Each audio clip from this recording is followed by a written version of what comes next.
And you bring up Detroit, and that is a great segue into this next conversation to an interesting proposal that was outlined by Excellent Schools Detroit.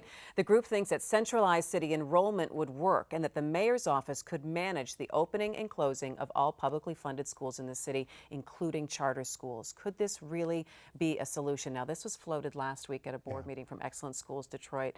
The mayor has said, well, I have a lot of things, or his spokespeople have said, we have a lot of things on our plate. We really can't commit to that. But I think it's interesting that this comes out because you have to know that there had to have been some backing or there's some support for this in some place. Well, I don't know if there is. I haven't found it. I don't think there's much support in the governor's office. And this is a good group. Excellent Schools Detroit is a good group. And in theory, it's a fine proposal. But let's remember, I mean, you were saying, let's turn the school over basically to the mayor. Look what happened to the city over the last 20 years. I mean, I don't know where we think that. Well, this is a new mayor in all fairness. But this is not a 4-year change. This is a permanent change. And you look what happened in New York City when the mayor changed and reform started being dismantled. There's a couple things that I like about this proposal. I think the centralized enrollment and transportation would help a lot. You have a lot of kids who are trapped in a neighborhood with a bad school, would like to go to a school in another place, and can't get transportation there, particularly if it's a charter school.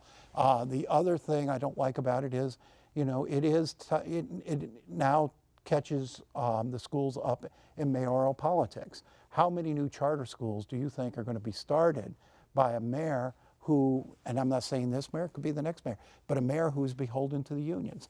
I don't think there's enough independence in this plan. And, you know, my third point is the mayor's right. He's got his hands full.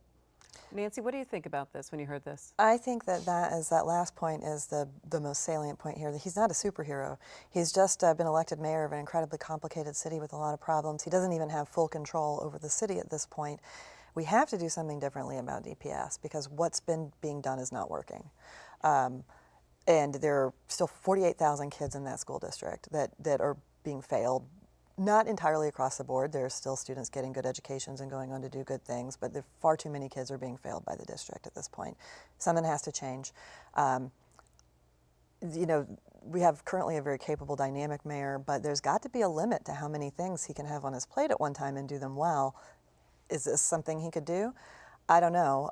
It's worth talking about, but I'm not sure it's the right way to go. Worth talking about and maybe making the point or understanding that the revitalization of the city has to also now include the education component, because we talked a lot about blight, we talked about moving people down, we've talked about opening more business, but education has been, and the school system has been kind of at the bottom part of that conversation. Nobody's really wanted to talk about it. It's been sort of the forgotten piece of this puzzle, but if you're going to create a dynamic middle-class population again in the city, you have to have working public schools, because people can't come in here and afford to pay. Everybody can't afford to pay for a private school education. Nancy, last word on this. Yeah, absolutely. You can knock down every blighted structure in Detroit. You can get a bajillion young people to move downtown, unless you can fix the schools, none of it matters.